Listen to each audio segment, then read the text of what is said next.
ಪ್ರಿಯ ವೀಕ್ಷಕರೇ, ಸುದ್ದಿ ಶೋಧಕ್ಕೆ ಸ್ವಾಗತ. ಎನ್ಆರ್ಪುರ ತಾಲೂಕಿನ ಬೆಳ್ಳೂರು ನಿವಾಸಿ ಭೋಜಶೆಟ್ಟಿಯವರ ಮಗ ಮಂಜುನಾಥ್ ಆಟೋ ಅಪಘಾತದಲ್ಲಿ ಗಂಭೀರ ಗಾಯಗೊಂಡಿದ್ದು ಆಸ್ಪತ್ರೆಗೆ ದಾಖಲಾಗಿದ್ದು, ಮೆದುಳು ನಿಷ್ಕ್ರಿಯಗೊಂಡ ಹಿನ್ನೆಲೆಯಲ್ಲಿ ಸಾವನ್ನಪ್ಪಿರುತ್ತಾರೆ. ಮೃತರ ಅಂಗಾಂಗಗಳನ್ನು ದಾನ ಮಾಡಲು ದಿಟ್ಟ ನಿರ್ಧಾರ ತೆಗೆದುಕೊಂಡ ಮಡದಿ ಮತ್ತು ಪೋಷಕರು ಮಣಿಪಾಲ್ ಆಸ್ಪತ್ರೆ ವೈದ್ಯರುಗಳಿಂದ ಪಶಮನಿ ಆಸ್ಪತ್ರೆಯಲ್ಲಿ ಅಂಗಾಂಗಗಳನ್ನು ತೆಗೆದು ಮಣಿಪಾಲ್ ಆಸ್ಪತ್ರೆಗೆ ರವಾನೆ. ಮೃತರ ಕುಟುಂಬಕ್ಕೆ ಸಾಂತ್ವನ ಹೇಳಿದ ಪಕ್ಷಾತೀತ ಮುಖಂಡರುಗಳು, ಕಂಬನಿ ಮಿಡ ಆಟೋ ಚಾಲಕರು ಮತ್ತು ನಾಗರಿಕರು. ಈ ದಿನ ಏನು ನಮ್ಮ ಶ್ರೀಯುತ ಮಂಜುನಾಥ್ ಅವರು ತಮ್ಮ ಅಂಗಾಂಗಗಳನ್ನು ದಾನ ಮಾಡಿದ್ದಾರೆ, ಆ ಮೂಲಕ ಅವರು ನಮ್ಮೊಂದಿಗೆ ಇದ್ದಾರೆ ಇನ್ನೂ ಕೂಡ ಅಂತ ಹೇಳುವಂಥದ್ದನ್ನು ಅನ್ಕೋಬೋದು.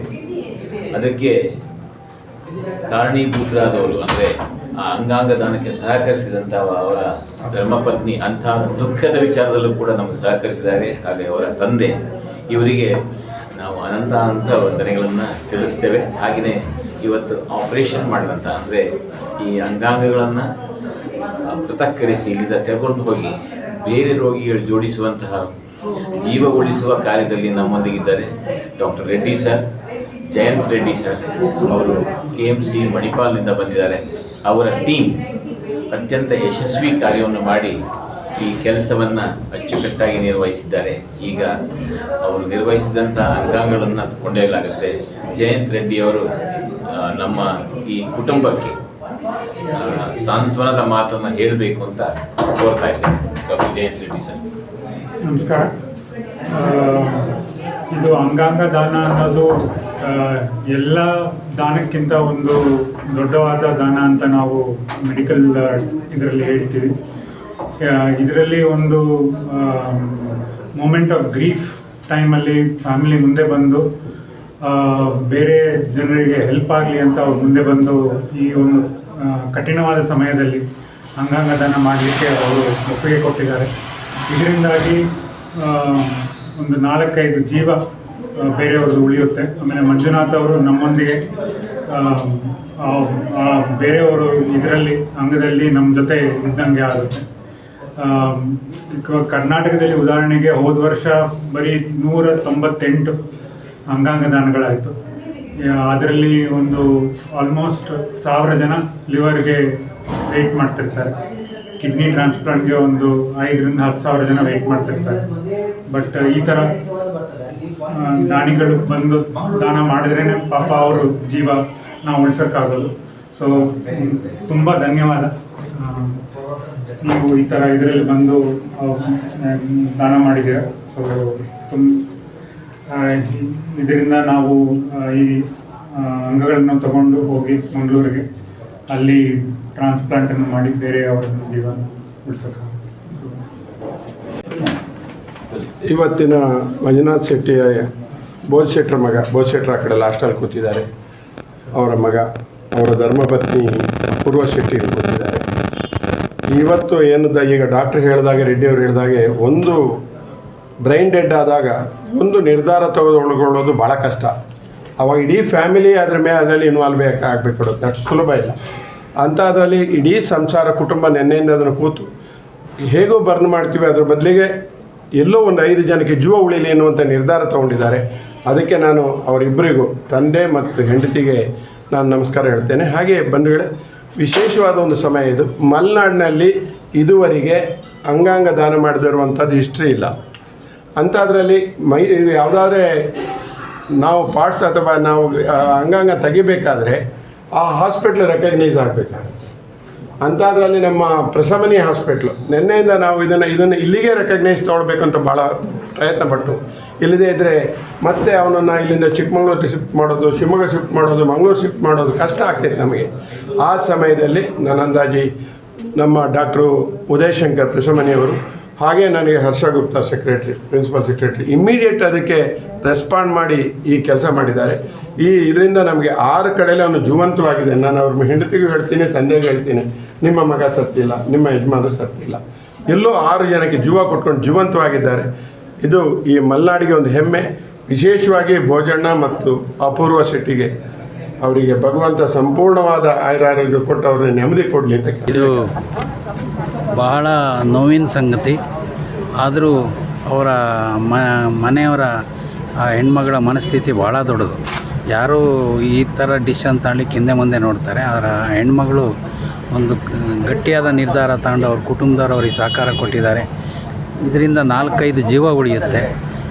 ಇವ್ರ ಗಂಡ ಸತ್ರು ಸಾವನ್ನಲ್ಲೂ ಅವ್ರು ಬೇರೆಯವರ ಜೀವ ಉಳಿಸೋದ್ರಲ್ಲಿ ನೆರವಾಗಿದ್ದಾರೆ ಅಂದರೆ ಅದಕ್ಕೆ ತುಂಬ ದೊಡ್ಡತನ. ಅವರಿಗೆ ಸರ್ಕಾರ ಅವ್ರಿಗೆ ನೆರವಿಗೆ ಬರಬೇಕು, ಸಂಘ ಸಂಸ್ಥೆಗಳು ಆ ಹೆಣ್ಮಗಳ ನೆರವಿಗೆ ಬರಬೇಕು. ನಾವು ನಮ್ಮ ಕೈಲಾದ ಒಂದು ಸಹಕಾರವನ್ನು ನೀಡ್ತೀನಿ ಅಂತ ಈ ಸಂದರ್ಭದಲ್ಲಿ.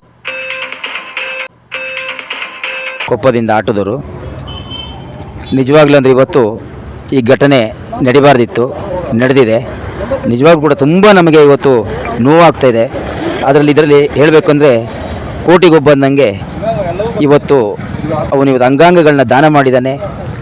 ಆ ದಾನ ಮಾಡಲಿಕ್ಕೆ ಮನೆಯವರು, ಅವ್ರ ತಂದೆ ಆ ಒಂದು ಧೈರ್ಯವನ್ನು ಕೊಟ್ಟಿದ್ದಾರೆ ಅಂದರೆ ನಿಜವಾಗ್ಲೂ ಕೂಡ ತುಂಬ ಖುಷಿ ಪಡ್ತಕ್ಕಂಥ ವಿಚಾರ ಮತ್ತು ನೋವಿನ ಕೊಡುವ ಸಂಗತಿ ಕೂಡ ಹೌದಿದು. ಹಾಗಾಗಿ ಎಲ್ಲೊಂದು ಕಡೆ ಅವ್ರಿಗೆ ದೇವರು ಮನೆಯವರಿಗೆ, ಅವರ ಅಪ್ಪ, ಅವ್ರ ಮಕ್ಕಳಿಗೆಲ್ಲ ಒಂದು ಆಯಸ್ಸು, ಆರೋಗ್ಯ, ಐಶ್ವರ್ಯ ಕೊಟ್ಟು ಇವನ ಮನಸ್ಸಿಗೆ ಒಂದು ಶಾಂತಿಯನ್ನು ಕೊಟ್ಟು, ಆತ್ಮಕ್ಕೆ ಶಾಂತಿಯನ್ನು ಕೊಟ್ಟು ದೇವರು ಕಾಪಾಡಲಿ ಅಂತ ಹೇಳಿ ಈ ಸಂದರ್ಭದಲ್ಲಿ ಹೇಳಲಿಕ್ಕೆ ಬಯಸ್ತೀನಿ.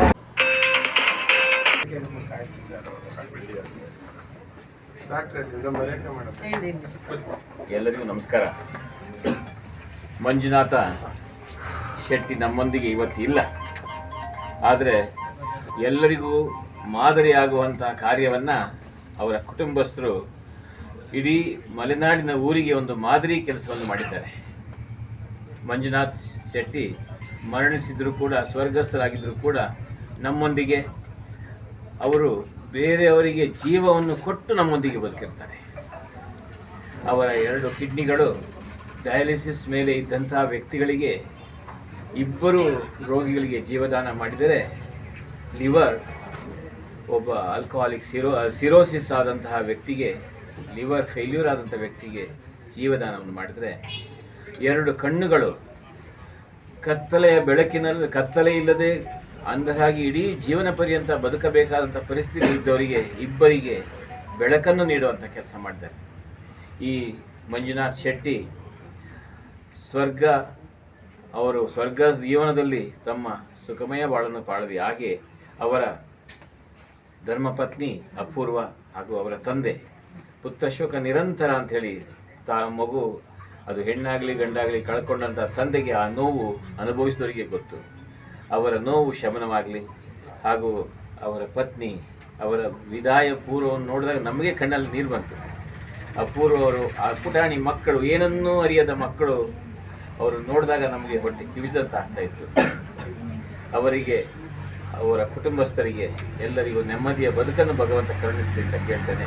ಇಂಥ ಒಂದು ಮಹತ್ ಕಾರ್ಯವನ್ನು ಮಾಡಿದ ಅವರಿಗೆ ನಾನು ಮನಪೂರ್ವಕವಾಗಿ ಧನ್ಯವಾದಗಳನ್ನು ತಿಳಿಸ್ತೇನೆ. ಇದು ಸಾಧ್ಯವಾಗಿದ್ದು ಇವತ್ತಿನ ದಿನ ಏನು ಈ ಒಂದು ಅಂಗಾಂಗ ದಾನವನ್ನು ಮಾಡಲಿಕ್ಕೆ ಸಾಧ್ಯವಾಗಿದೆ, ಅದು ಪ್ರಶಮನಿ ಆಸ್ಪತ್ರೆಯಲ್ಲಿ ಸಾಧ್ಯವಾಗಿದ್ದು ಹಲವಾರು ಜನರ ನೆರವಿನೊಂದಿಗೆ. ಅದಕ್ಕೆ ಮೇರು ವ್ಯಕ್ತಿತ್ವದೊಂದಿಗೆ ನಮ್ಮೊಂದಿಗೆ ಇದ್ದಾರೆ ಶ್ರೀಯುತ ಸುಧಾಕರ್ ಶೆಟ್ಟರು. ಅವರ ಒಂದು ಪ್ರೇರಣೆಯಿಂದ, ಅವರ ಇಚ್ಛಾಶಕ್ತಿಯಿಂದ ಈ ಕೆಲಸ ಸಾಧ್ಯವಾಯಿತು.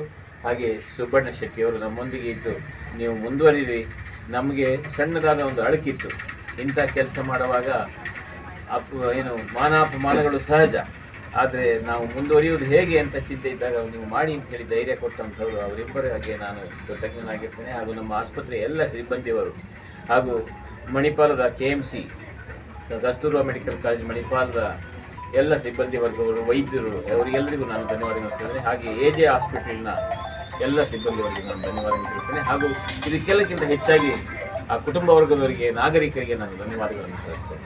ಇಂತಹ ಕೆಲಸವನ್ನು ಮಾಡಿದ್ದು ಎಲ್ಲರಿಗೂ ಮಾದರಿಯಾಗಿದೆ.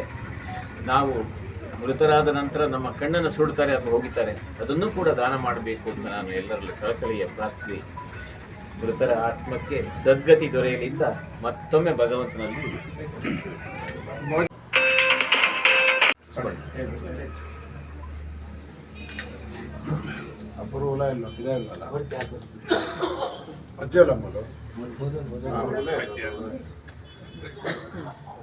ಎಲ್ಲರಿಗೂ ನಮಸ್ಕಾರ. ಇವತ್ತು ಮಂಜುನಾಥ್ ಶೆಟ್ಟಿಯವರು ನಮಗೆ ಒಂದು ಮಾದರಿಯಾಗಿದ್ದಾರೆ. ಅವರ ಕುಟುಂಬಸ್ಥರು ನೋವಿನಲ್ಲಿದ್ದರೂ ಅವರು ನನ್ನ ಯಜಮಾನರ ಅಂಗಾಂಗಗಳನ್ನು ಕೊಡ್ತೇನೆ ಅಂತ ಹೇಳಿ ಅಪೂರ್ವ ಅವರು ಬರೀ ಒಂದು 30 ವರ್ಷದ ಒಂದು ಹೆಣ್ಣು ಮಗಳು ಈ ಒಂದು ಸ್ಟೆಪ್ಪನ್ನು ತಗೊಂಡಿದ್ದಾಳೆ. ಅದಕ್ಕೆ ಅವ್ರ ಕುಟುಂಬಸ್ಥರಿಗೆ ಎಲ್ಲರಿಗೂ ಹಾಗೂ ಅವರ 2 ಮಕ್ಕಳಿಗೂ 1.5 ವರ್ಷದ ಒಂದು ಗಂಡು ಮಗು, ಇನ್ನೊಂದು 3 ವರ್ಷದ ಗಂಡು ಮಗು, ಅವರು ತಗೊಂಡಿರೋ ಡಿಸಿಷನ್ ನಾವು ಅದನ್ನು ಕಲಿಬೇಕು ಅಂತ ಒಂದು ಕಷ್ಟದಲ್ಲಿದ್ದು ಮಾಡಿದ್ದಾರೆ. ಅವರಿಗೆ ಒಳ್ಳೆಯದಾಗಲಿ ಅಂತ ಕೇಳ್ಕೊತಾ, ಅದ್ರ ಜೊತೆಗೆ ಆ ಒಂದು ಹೆಣ್ಣುಮಗುಗೆ ಜೀವನದಲ್ಲಿ ಆದಾಯ ಕೊಡ್ತಿದ್ದವರೇ ಇಲ್ಲ ಆಗಿದೆ. ಅವರಿಗೆ ಸರ್ಕಾರದವರು ಇಂಥ ಒಂದು ಮಾದರಿ ಹೆಣ್ಮಗು ತಗೊಂಡಿದ್ದಾಳಲ್ಲ, ಅವಳಿಗೊಂದು ಕೆಲಸ ಕೊಡಿಸ್ಬೇಕು. ಅವಳಿಗೆ ಅಕಸ್ಮಾತ್ ಕಷ್ಟ ಆದರೆ ನಾವು ಅವಳಿಗೆ ಬೆನ್ನೆಲುಬಾಗಿ ಅವಳಿಗೆ ಒಂದು ನಮ್ಮ ಆಸ್ಪತ್ರೆಯಲ್ಲಿ ಒಂದು ಚಿಕ್ಕದ ಒಂದು ನೌಕರಿ ಅವಳಿಗೆ ಜೀವನಕ್ಕೆ ಆದಾಯ ಆಗೋಷ್ಟು ಮಾಡಿಕೊಡ್ತೀನಿ ಅಂತ ಹೇಳಿ ಕೇಳ್ಕೊಂಡು, ಅದ್ರ ಜೊತೆಗೆ ನಮಗೆ ಎಲ್ಲರೂ ನಮ್ಮ ಆಸ್ಪತ್ರೆ ನಮಗೆ ನೆನ್ನೆ ಇಷ್ಟೊತ್ತಿಗೆ ನಮಗೆ ಫುಲ್ ಟೆನ್ಷನ್ ಇತ್ತು, ಆಗುತ್ತೋ ಇಲ್ವೋ, ಏನು ಮಾಡೋದಪ್ಪ, ಕಳಿಸ್ಬಿಡೋಣ ಅಂತ.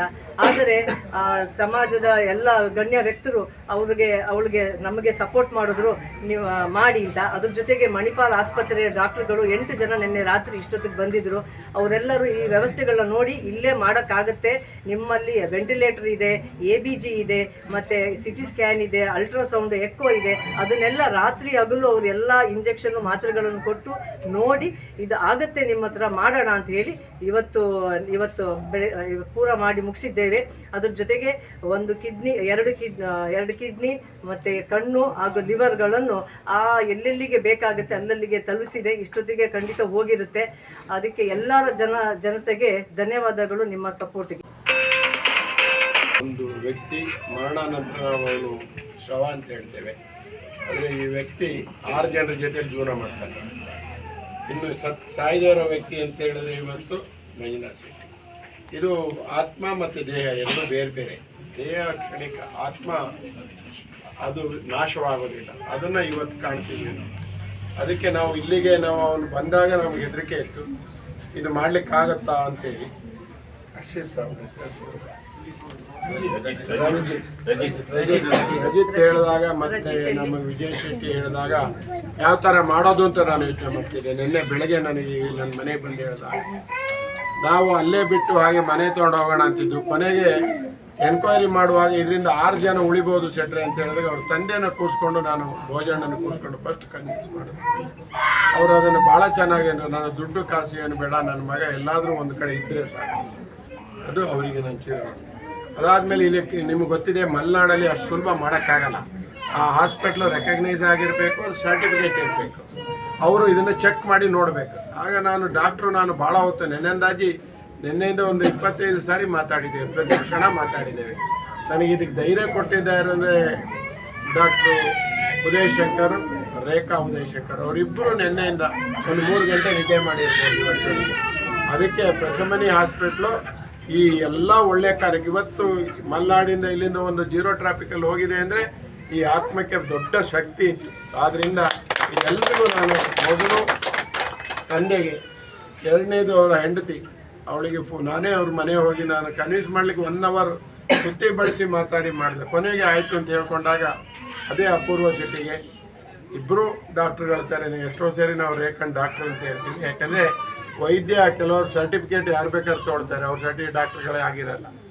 ಅದು ಇಲ್ಲದೇ ಮನುಷ್ಯನ ಟ್ರೀಟ್ ಮಾಡೋದಿದ್ದಿಲ್ಲ, ಅದು ಡಾಕ್ಟ್ರು. ಅದನ್ನು ಮೊದಲನೇ ಡಾಕ್ಟ್ರು ರೇಖಾ ಹಾಗೂ ಉದಯಶಂಕರ್ ಅವರಿಗೆ ನಾವು ಪ್ರಶಮನಿ ಹಾಸ್ಪಿಟಲ್ ಒಂದಿಷ್ಟ ಈಗ ಮುಂದಿನ